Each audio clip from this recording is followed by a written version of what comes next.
Vous écoutez le podcast La Belle Image avec Bernard Missa, auteur-photographe, mais aussi explorateur des moyens techniques et graphiques qui vous donne des astuces pour mieux photographier, épisode numéro 268.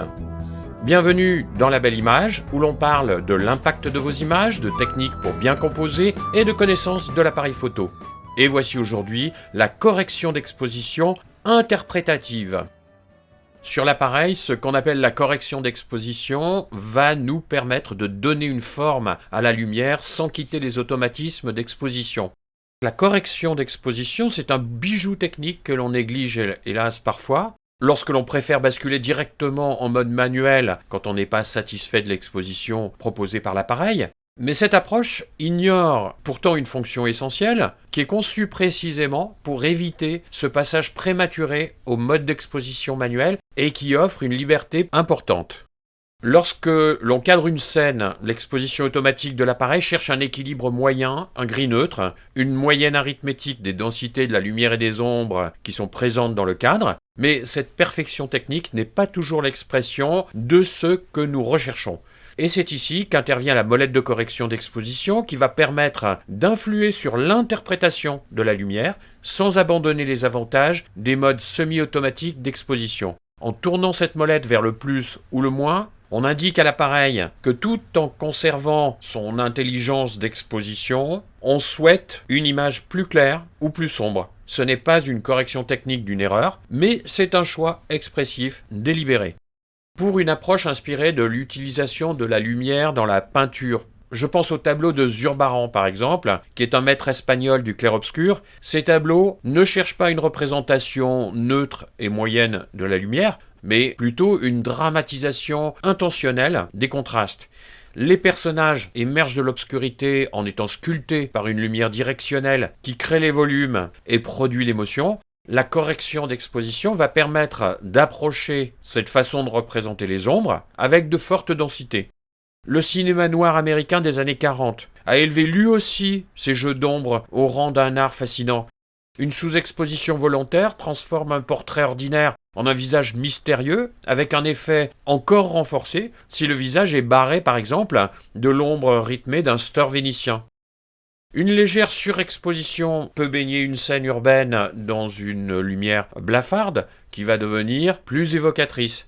Et c'est précisément ce que recherchaient des réalisateurs de films comme John Huston ou Fritz Lang par exemple, pour qui la lumière était aussi importante que les dialogues. Alors on peut parler d'un outil d'interprétation plutôt qu'un outil de correction. Cette molette peut devenir un véritable outil d'interprétation. En recherchant une ambiance douce et éthérée, on va tourner la molette vers le plus, et au contraire, pour un effet graphique plus dur et dramatique, on va la tourner vers le moins. L'avantage, c'est que l'on conserve les bénéfices de l'automatisme, la rapidité de réaction, la gestion des changements lumineux, tout en proposant une vision personnelle de la scène. L'erreur commune est de considérer la correction d'exposition comme un remède technique, comme si l'appareil se trompait.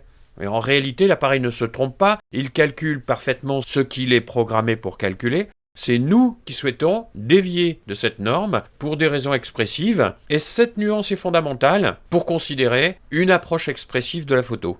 En pratique, la correction d'exposition s'avère très précieuse dans de multiples situations.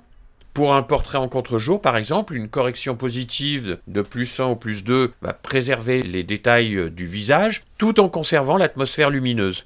Pour accentuer la texture d'un ciel nuageux, une légère sous-exposition, -1, renforcera le caractère dramatique sans perdre les nuances. Ou pour capturer la fraîcheur délicate d'une matinée brumeuse, une surexposition mesurée, +0,3, +0,7, va amplifier une impression d'évanescence. La correction d'exposition constitue souvent la première étape d'émancipation de la réalité ordinaire pour créer une interprétation expressive en photo. Ce moment où l'on comprend que la photo n'est pas seulement documentaire, mais devient une interprétation. La correction d'exposition enseigne que même en mode automatique, on peut agir sur la lumière selon notre sensibilité, comme les peintres Zurbarán, Ribera ou Caravage modelaient au XVIIe siècle leur sujet dans le jeu subtil des ombres et des lumières. En expérimentant et pratiquant cet outil simple, vous allez découvrir que le mode manuel n'est pas toujours nécessaire pour exprimer une vision utilisant l'ombre et la lumière. Parfois, une simple indication à l'appareil sur la molette de correction d'exposition suffit à transformer une image standard en une photo empreinte d'un caractère unique.